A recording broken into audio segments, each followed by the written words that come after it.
હોટલમાં રસોઈયા કે મહારાજ બનાવે એના કરતાં પણ એકદમ ટેસ્ટી એવું સૂકી ચોળનું આ શાક મેં કઈ રીતે બનાવ્યું છે, ચાલો એ રેસીપી તમારી સાથે શેર કરું. જો મારી રેસીપી તમને ગમતી હોય તો લાઈક કરી દેજો, શેર કરજો, કમેન્ટ કરવાનું તો ભૂલતા જ નહીં. અને મારી ચેનલ ભાવનાની રસોઈને સબસ્ક્રાઈબ પણ કરી દેજો. તો ચાલો આ ટેસ્ટી રેસીપી આજે હું તમારી સાથે પણ શેર કરું.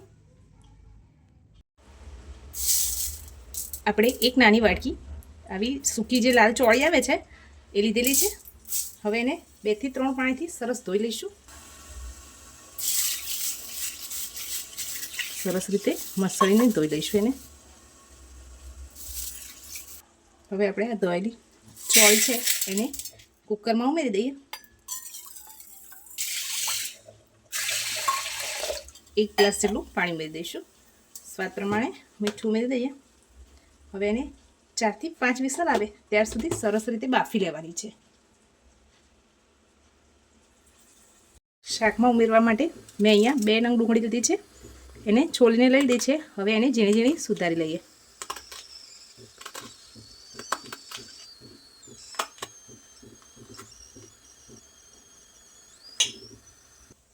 હવે આપણે 1 મરચું લીધું છે, એને પણ ઝીણા ઝીણા ટુકડામાં કટ કરી લઈએ.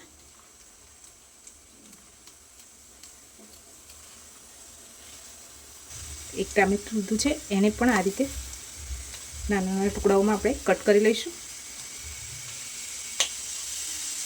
આપણે આ ચોળી માટે એક મસાલો તૈયાર કર્યો છે. એમાં 8 થી 10 કળી લસણની, એમાં 1 લીલું મરચું કટ કરી લઈએ.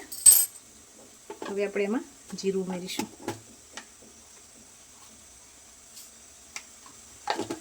હવે આને ખાંડી લઈએ. હવે આપણે મસાલો તૈયાર કરીશું, જેમાં આપણે 2 ચમચી લાલ મરચું પાવડર જે તીખું આવે છે એ, 1 થી 1.5 ચમચી એટલું ધાણા જીરું પાવડર, 1/4 ચમચી એટલી હળદર ઉમેરીશું. મસાલાના ટેસ્ટ પ્રમાણે આપણે મીઠું ઉમેરીશું. આપણે ચોળીને બાફવામાં પણ મીઠું ઉમેરેલું છે. 1/2 ચમચી એટલું કાશ્મીરી લાલ મરચું ઉમેરીશું. 1/4 ચમચી એટલું ગરમ મસાલો પાવડર ઉમેરીશું. હવે થોડું પાણી ઉમેરી એની એક પેસ્ટ બનાવી લઈશું. આ પેસ્ટ બનાવવાથી આપણે જ્યારે મસાલાનો વઘાર કરીએ ત્યારે મસાલા દાઝશે પણ નહીં અને એનું સરસ ટેસ્ટ આવશે શાકમાં.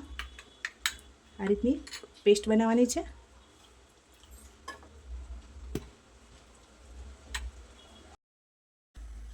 કઢાઈ ગરમ થઈ ગઈ છે. હવે આપણે એમાં તેલ ઉમેરીશું.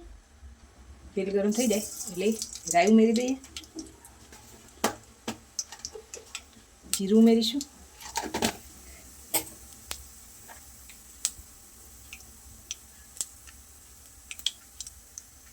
બંને સરસ તતડવા લાગે એટલે એમાં હિંગ ઉમેરી દઈએ.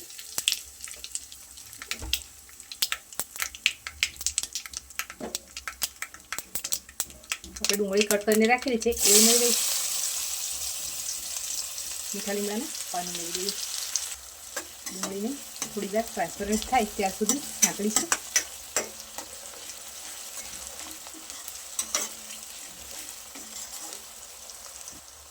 હવે આ સમયે આપણે ટામેટા પણ ઉમેરી દઈશું. લીલા મરચાં કટ કરીને રાખેલા એ પણ ઉમેરી દઈશું. બધું સરસ સોફ્ટ થવા દઈએ.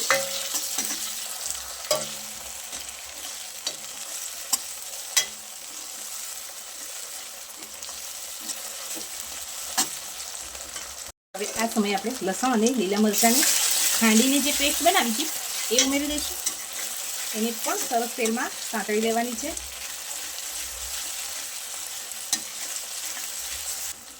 હવે જે આપણે મસાલાની પેસ્ટ તૈયાર કરેલી એ આપણે આમાં ઉમેરી દઈશું.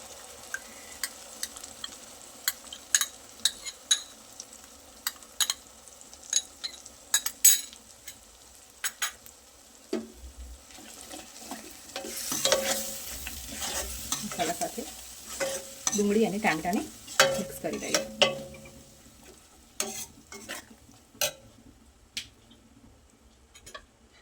જે વાટકીમાં આપણે પેસ્ટ બનાવેલી એમાં થોડું પાણી ઉમેરી આપણે મસાલામાં ઉમેરી દઈશું.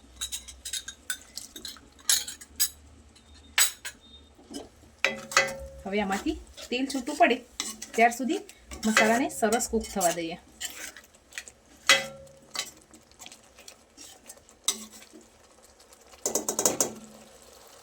મસાલામાંથી સરસ તેલ છૂટું પડી ગયું છે. હવે આપણે બાફીને રાખેલી ચોળી ઉમેરી દઈએ.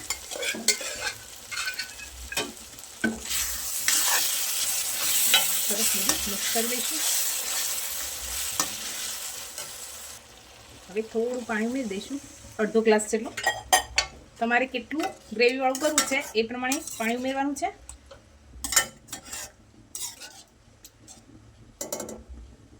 હવે ઢાંકીને એને કૂક થવા દઈએ.